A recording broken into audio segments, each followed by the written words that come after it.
விஜய் அவர்களுடைய 69வது அவருடைய கணக்குப்படி அவர் சொன்ன விதம் இதுதான் அவருடைய கடைசி படம் அப்படின்ற மாதிரி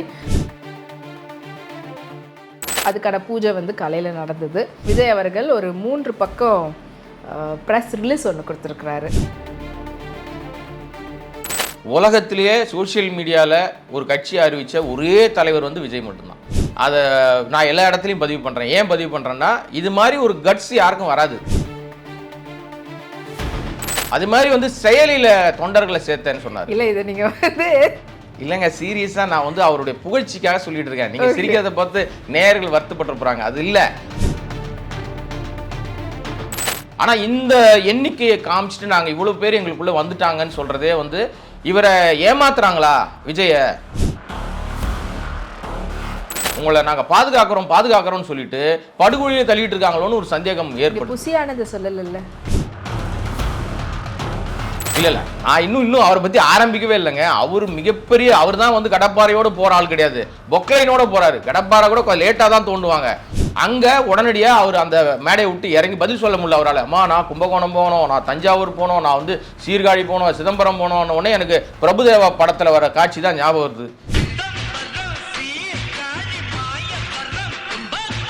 ஆனால் அந்த பவுன்சர்ஸ்னு ஒரு கூட்டம் இருக்குது. அது இப்போ ஒரு பெரிய ஏழ்றையாகவே இருக்குது எல்லா நிகழ்ச்சியிலுமே. அந்த பவுன்சர்ஸ் அந்த சகோதரியை கூட்டு போய் ஒரு கண்ணாடி அறையில் உட்கார வச்சுட்டு நீங்கள் இனிமேல் பேசக்கூடாதுன்னு உங்களை மிரட்டியிருக்காங்க. இது என்ன, நீங்கள் இன்னும் முளைக்கவே இல்லை.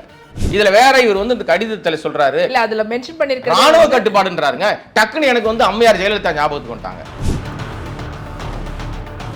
ஏன்னா நாங்கள் அவ்வளோ அனுபவித்தோம், அவ்வளோ படாத பாடுபட்டோம்.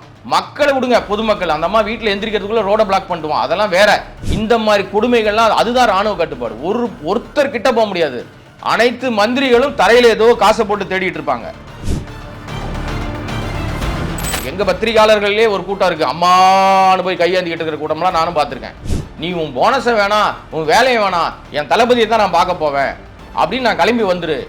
அவன் வரவன் தான் உண்மையான தளபதி தொண்டன் அப்படின்னு யார் சொல்றது? ரோட்ல போற யாரோ சொன்னா பிரச்சனை இல்லை. அவர் கூப்பிடுற மாதிரியே ஏதோ ஒரு 100-200 பேர் வந்துடுறாங்கன்னு வச்சுங்க. வந்தவர்களை திருப்பி அவங்க போய் வேலைக்கு போனாங்கன்னா வேலை கொடுக்க மாட்டேன்னு சொல்லிட்டா அந்த குடும்பத்தை யார் பார்த்துப்பா? இப்போ ஒரு தொண்டரும் குறைந்தபட்சம் 1000 ரூபாய் 2000 ரூபாய் நீ கொடுத்தே ஆகணும். மாநாட்டுக்கு வர்றதுக்கு வண்டி வைக்கணும், பஸ் வைக்கணும், சாப்பாடு போடணும் அப்படின்னு வசூல் பண்ணிட்டு இருக்காங்க. இல்லைன்னு சொல்லுங்க, நான் ஆதாரம் காட்டுவேன். இல்லை, இதெல்லாம் விஜய் காதுக்கு போகுதா இல்லையா? அவர் பார்க்குறாரா? இதை பற்றியே எதுவுமே பேசவே மாட்டாரு. இதெல்லாம் ஏற்றுக்க முடியாதுங்க.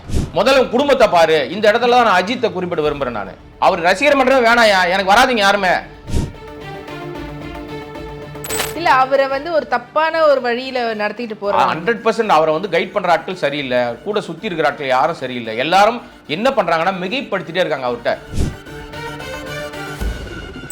நீங்க ஜோசப் விஜய்னு ஒருத்தர் சொல்லும் போது கொந்தளிச்சாங்கல்ல, இப்ப அந்த ஜோசப் விஜய் என்னவா இருக்காரு?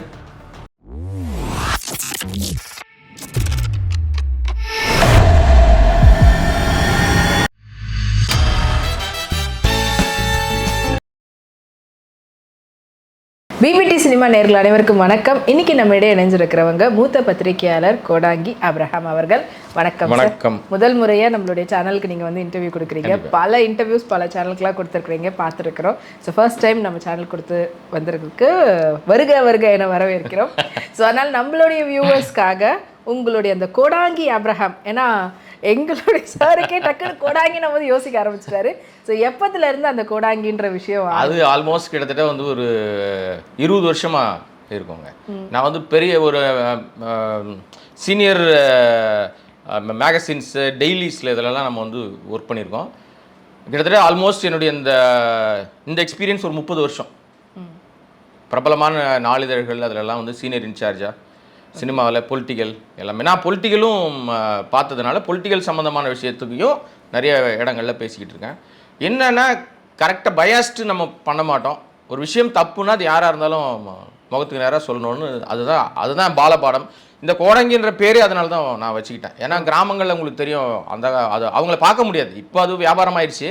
ஆரம்ப காலத்தில் வாய்ஸ் மட்டும்தான் கேட்கும். அவங்க சொன்னாங்கன்னா அது ப்ரிடிக்ட் பண்ண மாதிரி நடக்கும்.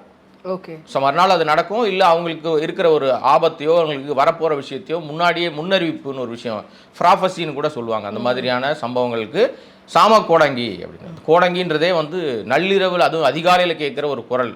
பயப்படுவாங்க. அந்த டைமில் யாரும் அவனை எதிர பார்த்துட்டா அவங்களுக்கு ஆபத்தாயிடும்னு நினைப்பாங்க. அந்த மாதிரி ஒரு விஷயம். இண்டஸ்ட்ரியிலையும் நம்மளை கண்டா கொஞ்சம் அப்படி தான் ஒதுங்கி போவாங்க. அப்போ இவங்களை பார்த்துட்டா அவ்வளோதான் அப்படின்ற மாதிரி பல பேர் அலறாங்கன்றீங்க. அப்படி இல்லை, மகிழ்ச்சி. நான் என் பழகிற எல்லார்ட்டையும் இதே மாதிரி தான், இந்த அன்போடு சிரிப்போடு மகிழ்ச்சியோடு தான் பழகிறேன். அதனால தான் சர்வை பண்ண முடியுது. பயாஸ்ட் பண்ணால் இருக்க முடியாது இண்டஸ்ட்ரிக்குள்ளே. ஸோ அதனால் சரியாக இருக்கணும். எனக்கு அப்பா வாத்தியார். ஓகே, வாத்தியார் பையன் எப்படி இருக்கணும்னு அவர் சொல்லி கொடுத்துருக்காரு. கூடுமான வரையும் உதவி செய்ய முடியலையா உபத்திரமா இல்லாமல் ஒதுங்கி நின்றுன்றாரு. ஸோ இந்த பாலிசி நம்ம நேயர்களுக்கு அவங்க மகிழ்ச்சியாக நம்ம வந்து தகவலை பரிமாறிக்கலாம், பேசலாம். ஓகே. ஸோ வாத்தியார் பையன் இந்த அளவுக்கு இருப்பேன் அப்படின்றதுக்காக ஒரு எடுத்துக்காட்டாக இருக்கிறேன் அப்படின்னு நினைக்கிறீங்க. ஸோ இப்போ இன்னைக்கு நடந்த ஒரு விஷயத்தை வச்சு தான் உங்ககிட்ட பேச போகிறோம், கேட்கணுன்ட்டு இருந்தேன். விஜய் அவர்களுடைய 69வது அவருடைய கணக்குப்படி அவர் சொன்ன விதம் வந்து இது அவருடைய கடைசி படம் அப்படின்ற மாதிரி ஆல்ரெடி ப்ரெஸ் ரிலீஸ் ஒன்று கொடுத்துருந்தாரு. அப்படி பார்த்தா இது அவருடைய லாஸ்ட் படம். அதுக்கான பூஜை வந்து காலையில் நடந்தது. அதுக்கப்புறமா பார்த்தீங்கன்னா அதுக்கும் முன்னாடி பூஜையாவது கொஞ்சம் வெளிச்சம்லாம் வந்ததுக்கப்புறமா பட பூஜை நடந்தது. வெளிச்சமே வர்றதுக்கு முன்னாடி நாங்கள் கொடுக்குறோம் வெளிச்சம் அப்படின்ற மாதிரி அவருடைய கட்சி மாநாட்டுக்கான பந்தக்கால் நடக்கூடிய விஷயம் வந்து பார்த்தீங்கன்னா அந்த லேண்டில் வந்து புசி ஆனந்த் அவர்கள் வந்து பண்ணியிருக்கிறாரு. மாலைகள் எல்லாம் போட்டுக்கிட்டு அம்மா வி சாலையில் விக்கிரவாண்டியில் நடந்துச்சு. Okay okay. ஸோ இது மென்ஷன் பண்ணி விஜய் அவர்கள் ஒரு 3 பக்கம் ப்ரெஸ் ரிலீஸ் ஒன்று கொடுத்துருக்குறாரு. ஆமாம், கடிதம் தான் மென்ஷன் பண்ணி. ஆமாம், என்னுடைய கடிதம் அப்படி சொல்லி முதல் கடிதம்னு மென்ஷன் பண்ணியிருக்கேன். ஸோ இது எப்படி பார்க்குறீங்க? இல்லை, ஆக்சுவலாக என்னென்னா எனக்கு விஜயனுடைய அரசியல் விஷயத்தில் நான் வந்து நிறைய விஷயத்த ஃபாலோ பண்ணிகிட்டே இருக்கேன். ஏன்னா விஜயன் நடிகராக இருந்த காலத்திலும் ஃபாலோ பண்ணிகிட்ருக்கோம். இப்போ அரசியல் வரப்போகிறேன் அப்படின்னு சொல்லிகிட்டே இருந்த காலத்தில் அவர் வரலை. பட் அரசியலுக்கு வந்துட்டேன் அப்படின்னு அவர் ஒரு சோஷியல் மீடியாவில் அறிவித்த காலத்துலேருந்து உலகத்திலேயே சோஷியல் மீடியாவில் ஒரு கட்சியை அறிவித்த ஒரே தலைவர் வந்து விஜய் மட்டும்தான். அதை நான் எல்லா இடத்துலையும் பதிவு பண்ணுறேன். ஏன் பதிவு பண்ணுறேன்னா, இது மாதிரி ஒரு கட்ஸ் யாருக்கும் வராது. ஏன்னா நான் மக்களையே சந்திக்க வேண்டிய அவசியமே கிடையாது. சோஷியல் மீடியாலே கட்சி நடத்திட முடியும் ஈஸியாக. அங்கேயே பதவி பிடிச்சி அங்கேயே ஆட்சி அமைச்சிட முடியும்ன்ற ஒரு நம்பிக்கை அவருக்கு வருது. இல்லை, அது ஒரு பெரிய விஷயம்தான். அது மாதிரி வந்து செயலியில் தொண்டர்களை சேர்த்தேன்னு சொன்னார். இல்லை, இதை நீங்கள் வந்து இல்லைங்க, சீரியஸாக நான் வந்து அவருடைய புகழ்ச்சிக்காக சொல்லிட்டு இருக்கேன். நீங்கள் சிரிக்கிறத பார்த்து நேயர்கள் வருத்தப்பட்டு போகிறாங்க. அது இல்லை, நான் இன்னொன்று சொல்லிடுறேன். அதாவது செயலியில் தொண்டர்களை உள்ளெல்லாம் வாங்கன்னு சொன்னார் இல்லையா, அவங்க உடனே 50 லட்சம் பேர் சேர்ந்தாங்க அப்படின்லாம் சொல்லிட்டு இருந்தாங்க. ஆனால் உண்மையிலேயே செயலின்றது வந்து உலகம் முழுக்க எங்கேருந்து வேணாலும் சேரலாம். சேர்ந்தவங்களாம் ஓட்டு போடுவானா? இந்த சந்தேகம் எல்லாருக்கும் வர மாதிரி எனக்கும் வருது. மேபி அதில் என்ரோல் பண்ணுறவங்களுக்கு ஏஜ் லிமிட் அப்படின்ற மாதிரி ஏதாவது ரெஸ்ட்ரிக்ஷன் வச்சு இல்லை, ரெஸ்ட்ரிக்ஷன் ஏஜ் லிமிட் வச்சாலும் வைக்கலனாலும் உலகம் எங்கேயோ ஒரு இடத்துல தமிழர்கள் வந்து தமிழர்கள் கால் வைக்காத இடமே கிடையாது உலகத்தில். அவங்கெல்லாம் வந்து இங்கே ஓட்டு போடுறதுக்கு வர்றதில்லை. ஆனால் இந்த எண்ணிக்கையை காமிச்சிட்டு நாங்கள் இவ்வளோ பேர் எங்களுக்குள்ளே வந்துட்டாங்கன்னு சொல்கிறதே வந்து இவரை ஏமாத்துறாங்களா விஜயை? இப்போ எதுக்கு இதை சொல்ல வந்தேன்னா, டோட்டலாக விஜய் சுற்றி இருக்கிற ஒரு கூட்டம் இருக்குல்ல, இவங்க விஜய் வந்து நீங்கள் ஒரு பெரிய மிகப்பெரிய ஸ்டார், மிகப்பெரிய ஒரு பெரிய வெளிச்சம் மிகுந்த ஆள், உங்களை நாங்கள் பாதுகாக்கிறோம்னு சொல்லிட்டு படுகொழியை தள்ளிட்டு இருக்காங்களோன்னு ஒரு சந்தேகம் ஏற்படும். புசியானதை சொல்லல. இல்லை, நான் இன்னும் அவரை பற்றி ஆரம்பிக்கவே இல்லைங்க. அவர் மிகப்பெரிய, அவர் தான் வந்து கடப்பாறையோடு போகிற ஆள் கிடையாது, பொக்லைனோட போகிறாரு. கடப்பாறை கூட லேட்டாக தான் தோண்டுவாங்க, பொக்லைனோட தோண்டி தள்ளுறாருங்க. கொஞ்ச நாளைக்கு முன்னாடி, ஒரு வாரத்துக்கு முன்னாடி ஒரு செய்தியை பார்த்தேன். உலகத்திலே எந்த விதமான கட்சி தலைவரும் பொதுச் செயலாளர்னு பதவியில் இருக்கிறவர் இப்படி பேச மாட்டாங்க. 2 நாளில் தீபாவளி வரப்போகுது, அதுக்கு முன்னாடி ஊராக போகிறார் அவர் மாநாடு போடுறதுக்கு, மக்களை கூப்பிட்றதுக்காக. ரசிகர்கள் தப்பு இல்லை, விஜயால எல்லாருக்கும் போக முடியாது, அவர் போகிறாரு. அவர் போகிற ஊர்லலாம் பேசுகிறாரு. நீங்கள் கும்பகோணம்னு நினைக்கிறேன், கும்பகோணத்தில் அவர் பேசிக்கிட்டு இருக்காருங்க. பேசும்போது ஒரு சகோதரி போய் வந்து குரல் கொடுக்குறாங்க, உங்கள் கட்சியாலே என் தம்பி வந்து தெருவுக்கு வந்துட்டான், என் சொத்தெல்லாம் வித்துட்டான், நாங்கள் ரோட்டுக்கு வந்துட்டோம் அப்படின்னு அந்த அம்மா வந்து பயங்கரமாக சத்தம் போடுது. அது எல்லா மீடியாவும் கவர் பண்ணுறாங்க. அங்கே உடனடியாக அவர் அந்த மேடையை விட்டு இறங்கி பதில் சொல்ல முடியல அவரால். அம்மா, நான் கும்பகோணம் போகணும், நான் தஞ்சாவூர் போகணும், நான் வந்து சீர்காழி போகணும், சிதம்பரம் போகணும்னு உடனே எனக்கு பிரபுதேவா படத்தில் வர காட்சி தான் ஞாபகம் வருது. இந்த பஸ் எந்த ஊருக்கெல்லாம் போகணும்னு அனௌன்ஸ்மெண்ட் சொல்லுவார் பாருங்க, அந்த மாதிரி தான் ஞாபகம் வருது. சொல்லிட்டு இவங்க சொன்ன சகோதரி சொன்ன குரலுக்கோ அவங்க கேள்விக்கோ பதில் இல்லை. அவர் உடனே இறங்கி கடந்து போயிட்டாரு. அந்த நிகழ்ச்சி பாதியில் நின்று போச்சு. ஏன்னா நலத்திட்ட உதவிகள்லாம் வழங்குறதா சொல்லியிருந்தாங்க, அது இன்னும் நடக்கலை.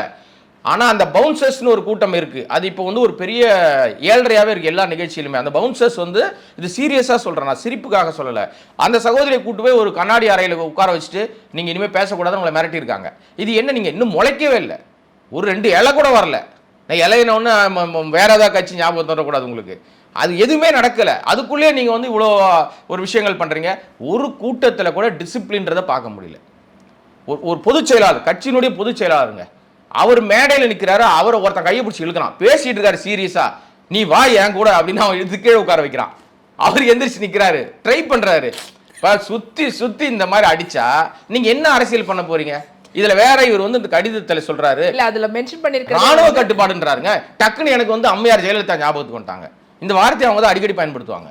ஆனா ராணுவ கட்டுப்பாடு எப்படி இருந்துச்சுன்னு அதிமுக ஆட்சி காலத்துல, அம்மையார் ஜெயலலிதா ஆட்சி காலத்துல பத்திரிகையாளர்களா வந்து எங்களை கேட்டீங்கன்னா சொல்லுவோம். ஏன்னா நாங்க வந்து அவ்வளோ அனுபவிச்சோம், அவ்வளோ படாத பாடுபட்டோம். மக்களை விடுங்க, பொதுமக்கள் அந்த அம்மா வீட்டில் எந்திரிக்கிறதுக்குள்ள ரோட பிளாக் பண்ணுவோம், அதெல்லாம் வேற. ஃபர்ஸ்ட் அவங்க சிஎம் ஆனகா நான் இத்தனைக்கும் நமக்கு வந்து அரசாங்க செய்தியாளர் அடையாள இருக்கு, அக்ரெடிடேஷன் கார்டு வச்சிருந்தவன் நான் அங்கீகரிக்கப்பட்ட செய்தியாளர்னு சொன்னா கூட போலீஸ்காரங்க மடக்கிடுவாங்க. சார் இருங்க சார், அவங்க கிராஸ் எங்கெங்க கிராஸ் பண்றாங்க, அவங்க வீட்ல இருந்து செக்ரட்டரியேட் போறாங்க, நீங்க ஏங்க இந்த ரோட பிளாக் பண்றீங்கன்னா, இல்ல சார் இது புரோட்டோகால் சார், இது வந்து செக்யூரிட்டி ரீசன் சார்னுவா. ஏன்னா அந்த அம்மா வந்து Z+ கேட்டகரியில் இருந்தவங்க, கருப்பு பூனைப்படை எங்க பார்த்தாலும் சுத்திட்டு இருக்கோம். இந்த மாதிரி கொடுமைகள்லாம் அதுதான் ராணுவ கட்டுப்பாடு. ஒருத்தர் கிட்ட போக முடியாது. அனைத்து மந்திரிகளும் தரையில ஏதோ காசை போட்டு தேடிட்டு இருப்பாங்க. செக்ரட்டரியேட்ல பார்த்ததுங்க இதெல்லாம். நாங்க அந்த அம்மா கார் கிளம்பி போய் 1/2 மணி நேரம் கழிச்சு தான் நம்ம எல்லாரும் எழுப்பணும், அண்ணே எந்திரிங்கண்ணே அண்ணே எல்லாம், அவன் போய் 1/2 மணி நேரம் ஆச்சுனேன்ட்டு. இதெல்லாம் கண்கூட பார்த்து நான் வந்து நிறைய விஷயங்களை மகிழ்ச்சியா பார்த்துருக்கோம். ஏன்னா எங்களுக்கு தெரியாது, எங்க பத்திரிகையாளர்களே ஒரு கூட்டம் இருக்கு, அம்மானு போய் கையேந்திக்கிட்டு இருக்கிற கூட்டம்லாம் நானும் பார்த்துருக்கேன். அப்பெல்லாம் நம்ம வந்து ஜூனியர், அவங்கெல்லாம் முக்கியமான நபர்கள், கேள்வியே கேட்க தெரியாது, கேட்கவும் மாட்டாங்க. இப்போ பத்திரிகையாளர்னா 2 கொம்பு முளைச்சிருக்குன்ற ரீசன் ஓடிக்கிட்டு இருக்குல்ல, அந்த காலத்திலையும் கொம்புலாம் இருந்திருக்கு. ஆனால் அந்த கொம்பு வந்து மண்டையில் இல்லாமல் கையில் வச்சிருப்பாங்க, அம்மானு கேட்டுட்டு இருப்பாங்க. இதுதான் ராணுவ கட்டுப்பாடு. இது எதுக்கு சொல்ல வரேன்னா, அவங்களை நக்கலடிக்கிறது நோக்கம் இல்லை. இந்த ராணுவ கட்டுப்பாடுன்ற வார்த்தையை விஜய் பயன்படுத்துறாருல, எங்க அந்த ராணுவ கட்டுப்பாடுன்னா என்னன்னு தெரிய வேணாம். முதல்ல ஒரு மீட்டிங்ல கூட முறையான அங்க ஒன்றும் பாதுகாப்பு வசதி இல்லை. சரி, அதுக்கப்புறம் அது நடந்துச்சா கும்பகோணத்தில் அந்த பஞ்சாயத்து, தஞ்சாவூர்ல தான் ஒரு மிகப்பெரிய 7.5 ஒன்று ஸ்டார்ட் ஆச்சு.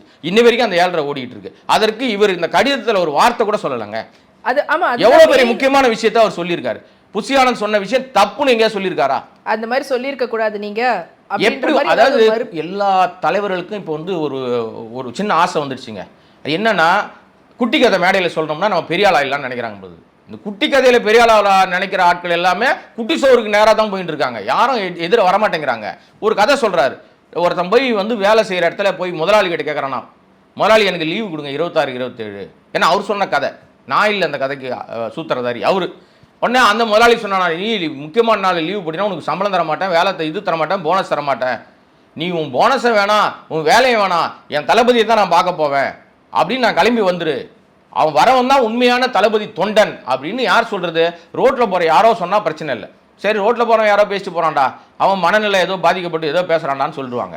ஒரு பொதுச் செயலாளர், ஒரு பதவி உங்களுக்கு நீங்கள் தான் கட்டுக்கோப்பாக வச்சுருக்கீங்கன்னு சொல்கிற ஆள், அதற்கு ஒரு கூட்டம் கத்துதுன்னா இந்த கூட்டத்தை நம்ம தற்கூறினா நம்மளும் திட்டானுங்க. தற்கூறினா தப்பான வார்த்தை கிடையாதுங்க, அறிவு அதிகமாயிட்டா அவங்கள அப்படி தான் சொல்லணும். நம்ம இவங்களுக்குலாம் அறிவு அதிகம், அறிவு கம்மியிலாம் சொல்ல முடியாது. நமக்கு அறிவு இல்லை, அவங்களுக்கு அறிவியல் பெரிய ஆட்கள் எல்லாருமே எவ்வளோ யோசிக்கிறாங்க பாருங்க. நீங்க வேலைக்கே போகாத தளபதியை பார்க்க வேணாம், இங்க வந்துடுறாங்க, அவர் கூப்பிடுற மாதிரியே ஏதோ ஒரு 100-200 பேர் வந்துடுறாங்கன்னு வச்சுங்க. வந்தவர்களை திருப்பி அவங்க போய் வேலைக்கு போனாங்கன்னா, வேலை கொடுக்க மாட்டேன்னு சொல்லிட்டா அந்த குடும்பத்தை யார் பார்த்துப்பா? போனஸ் வராம போச்சுன்னா இவர் கூப்பிட்டு புசியானந்த் எல்லாருக்கும் பட்டுவாடா பண்ணுவாரா? எனக்கு தெரிஞ்சு மிகப்பெரிய குற்றச்சாட்டை நான் பதிவு பண்றேன். எல்லா கட்சி அந்த தொண்டர்கள் கிட்ட, ரசிகர்கள் தானே இப்போ தொண்டராம இருக்காங்க பாவம். சினிமாலே 200 ரூபா டிக்கெட்டை 2000 ரூபாய்க்கு வித்த ஆட்கள் தான் இவங்கெல்லாம். வாங்கினா இந்த தொண்டர் தலையில் தானே கட்டினானுங்க எல்லாத்தையும். இப்போ ஒரு தொண்டரும் குறைந்தபட்சம் 1000 ரூபாய் 2000 ரூபாய் நீ கொடுத்தே ஆகணும், மாநாட்டுக்கு வர்றதுக்கு வண்டி வைக்கணும், பஸ் வைக்கணும், சாப்பாடு போடணும் அப்படின்னு வசூல் பண்ணிட்டு இருக்காங்க. இல்லைன்னு சொல்லுங்க, நான் ஆதாரம் காட்டுவேன். ஏன்னா என் சொந்தக்காரனே அந்த பொறுப்பில் இருக்கானுங்க, புலம்புறானுங்க, மாமா பஞ்சாயத்து ஆகி போச்சு, மச்சான் பஞ்சாயத்து ஆகி போச்சு, அண்ணன் இந்த மாதிரி பிரச்சனை ஆகி போச்சுன்னா காசு கேட்டுனா இருக்கானுங்கண்ணே, எதுக்கெத்தாலும் காசு கேட்குறானுங்க. எந்த பொறுப்பில் இருக்கான்னு சொன்னால் நீங்கள் பொறுப்பு பஞ்சாயத்து கண்டுபிடிச்சிருவீங்கல்ல. அதனால் இது எல்லாமே நான் வெளியேந்து சொல்கிற தகவலை சொல்கிறது இல்லைங்க, எனக்கு நானே உணர்வுபூர்வமாக போய் தெரிஞ்சுக்கிட்ட விஷயத்தை தான் நம்ம சொல்கிறோம். இல்லை இதெல்லாம் வந்து விஜய் காதுக்கு போகுதா இல்லையா, அவர் பார்க்குறாரா, இதை பற்றியே எதுவுமே பேசவே மாட்டாரு. இதெல்லாம் ஏற்றுக்க முடியாதுங்க. இதெல்லாம் இந்த மாதிரி கேள்விகளை நெறியாளர் போட்டு விஜய்க்கு சப்போர்ட் பண்ணுற மாதிரி கேட்டிங்கன்னா நம்ம பதில் சொல்ல முடியாது. தெளிவாக ஒரு விஷயத்தை கண்டுபிடிச்சி 3 பக்கம் கடிதம் போட தெரியுதில்ல அவருக்கு. இராணுவ கட்டுப்பாடு கடிதம் வைரலான வீடியோ, அது வைரல் ஆயிருக்கு. வேலைக்கு போகாத மாநாட்டுக்கு வான்ட்டு. நீங்க சரியான நபராக இருந்தா, வழிகாட்டுற ஆளா இருந்தா என்ன பண்ணிருக்கணும்? நீங்க அவர் சொன்னது தப்பு, முதல்ல உன் குடும்பத்தை பாரு. இந்த இடத்துல தான் நான் அஜித்தை குறிப்பிட விரும்புறேன். நான் அவர் ரசிகர் மன்றமே வேணாயா, எனக்கு வராதிங்க யாருமே, நடிக்கிறேன், சம்பளம் வாங்குறேன், எனக்கு காசு கிடைக்குது, நீ படம் ரிலீஸ் பண்றேன், வந்து பாரு, நல்லா இருந்தா கொண்டாடு, அதுக்கப்புறம் உன் குடும்பத்தை போய் பாரு அப்படின்னு சொல்லி ரசிகர் மன்றத்தை கலைச்சிட்டாரு. இன்னைக்கு வரைக்கும் ரசிகரே வேணான்றாரு. ஆனா ஈக்குவலா இருக்காங்க. விஜய்க்கு எவ்வளவு தூரம் ரசிகர்கள் பட்டாளம் இருக்கோ கொஞ்சம் குறையாத அளவுக்கு அந்த அஜித்துக்கும் இருக்காங்க. எனக்கு பட்ட பேர்லாம் வேணான்ட்டாரு. இப்படி இருக்கதான் செய்யறாங்க. இன்னொரு விஷயம் இந்த இடத்துல ரஜினிகாந்தையும் குறிப்பிட விரும்புறேன் நான். ஏன்னா அவர் வந்து நான் அரசியலுக்கு வரேன்னு இப்போ ஒவ்வொரு படமா சொல்லிட்டே இருப்பாருன்னு சொல்லுவாங்க இல்லையா. ஒரு கட்டத்தில் அவர் உடல்நிலை சரியில்லை, நான் வரமாட்டேன்ப்பா அப்படின்னாரு. அப்ப அவர் என்ன சொன்னார்னா, எனக்கு அரசியல் தெரியாமலாம் நான் வரலன்னு சொல்லல, அரசியல் தெரியும், ஆனால் இந்த சூழ்நிலையில நான் அரசியலுக்கு வந்து நின்னா என்ன சுத்தி நீங்க எல்லாம் வந்து வேலை பார்க்க ஆரம்பிச்சீங்கன்னா உங்களுக்கு ஏதாவது பாதிப்பு வந்தா அதுவும் என்னை தான் சேரும்.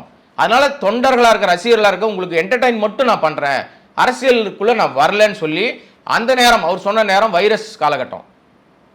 புரியுதுங்களா? நீங்க வெளியில வந்தா உங்க குடும்பம் பாதிக்கப்படும் சொல்லி வராத, வீட்டுக்குள்ளேயே குடும்பத்தை பாருன்னு சொல்றாங்க. இப்படி எல்லாம் தான் நடிகர்களா இருந்து மாறுறாங்க. நீங்க என்னவா இருக்கீங்க? உங்களுக்கு கோடிக்கணக்கான ரசிகர் இருக்காங்க. எந்த விதத்திலும் மாற்று கருத்தே கிடையாது. நீங்க பெரிய நடிகர் தான், நல்ல நடிகர், அதுல எல்லாம் மாற்று கருத்தே கிடையாது. ஆனா உங்களுடைய அரசியல் செயல்பாடு இன்னும் குழந்தைத்தனமா இருக்க. குழந்தை கூட அறிவு இருக்குங்க. இப்ப இல்ல அவரை வந்து ஒரு தப்பான ஒரு வழியில நடத்திட்டு போறாங்க. 100% அவரை வந்து கைட் பண்ற ஆட்கள் சரியில்லை, கூட சுத்தி இருக்கிற ஆட்கள் யாரும் சரியில்லை. எல்லாரும் என்ன பண்றாங்கன்னா மிகைப்படுத்திட்டே இருக்காங்க அவர்கிட்ட. அண்ணே நீங்க தானே 26 இந்த கார்ல நம்பர் பிளேட் வச்ச கதை தான். கார்ல நம்பர் பிளேட் வச்சா நேரா வந்து பனையூர் பங்களால ஏறினா ஜார்ஜ் கோட்டையில இறங்கி நேரா ரூமை திறந்தா சிஎம் நாற்காலில உட்காந்துட முடியுமா? சினிமாவில் நடக்கும், நிஜத்தில் நடக்குமா? தமிழ்நாடு அரசியலுக்கான நிலவரமே தெரியாம பேசுறாங்க. இன்னைக்கு வரைக்கும் கிட்டத்தட்ட ஒரு 60 ஆண்டுகளுக்கு மேல தமிழ்நாடு அரசியல் நிலவரம் திராவிட கட்சிகளுடைய அந்த ஆளுமை இல்லாம, அவருடைய விஷயங்கள் இல்லாம தேசிய கட்சிகளே மண்ணை கவிட்டு இருக்குங்க. இத்தனைக்கும் திராவிட கட்சிகள் இருக்கிற அவர்கள் கூட தனியா நிற்க முடியாது இனிமே. ஏன்னா களம் மாறிடுச்சுங்க. களம் மாறி பல ஆண்டுகள் ஆயிடுச்சு. எங்க அண்ணன் சீமான் இருக்காரு, த கிரேட் என்ன சொல்றது, தமிழ் தேசியம்னு பேசிக்கிட்டு திருநீதி பார்க்குற பார்ட்டி 10 வருஷத்துக்கு மேல சீட்டை தேய்ச்சிட்டு இருக்காரு. ஒரு கவுன்சிலர் சீட்டு கூட ஜெயிக்க முடியல. எங்க அண்ணன் கோச்சிக்க மாட்டார், ஏன்னா எங்க அண்ணன் தானே அவரு. என்ன பண்றது, இருக்கிறது சொல்லித்தானே ஆகணும். ஏன்னா மக்களுக்கு நல்லா தெரியும் யாரை எந்த இடத்துல உட்கார வைக்கணும்ட்டு. 10 வருஷமா பண்ற அவராலே ஒண்ணும் பண்ண முடியல. அரசியல் அனுபவமே ஒண்ணுமே இல்லாம நடிக்க வந்திருக்கீங்க. நடிக்க வந்த உடனே நேரா சிஎம் நாற்காலின்னு உங்களுக்கு சொன்னாங்க. அதுல மென்ஷன் பண்ணிருக்காரு. பல பேர் வந்து இவங்களுக்கு கட்சி நடத்த தெரியுமா, இவங்க வந்து பொது வெளியில இறங்கி வந்து எந்த வேலையும் பார்த்துருக்குறாங்களா அப்படின்லாம் கிண்டல் பண்றவங்களும் இருக்கிறாங்க. அவங்களுக்குலாம் நம்ம பதிலடி கொடுக்குற விதமா நம்மளுடைய மாநாடும் கட்சியும் நடக்கணும் அப்படின்னு சொல்லி போட்டு நம்ம வந்து கிண்டல் பண்ணலங்க, தெளிவா புரிஞ்சுங்க. டிஸ்க்ளைமர் கூட போட்டுங்க, இது கிண்டலுக்கான பதிவு அல்ல. இதை நான் உங்களை உணர்த்துறேன், உங்களுக்கு ஆலோசனை கொடுக்குறேன். ஏன்னா உங்க வயசோட ஒரு வயசு நான் பெரியவன், உங்களுக்கு ஆலோசனை கொடுக்கலாம். உங்களை நான் அப்பத்துலேருந்து பார்த்துட்டு இருக்கேன். இப்போ சொல்றேன், கடலூர் ஜோசியர் சந்திரசேகரன் நம்புறதை விட்டுட்டு அவங்க அப்பா சந்திரசேகரன் நம்பினார்னா விஜய்க்கு எதிர்காலம் இருக்கும்.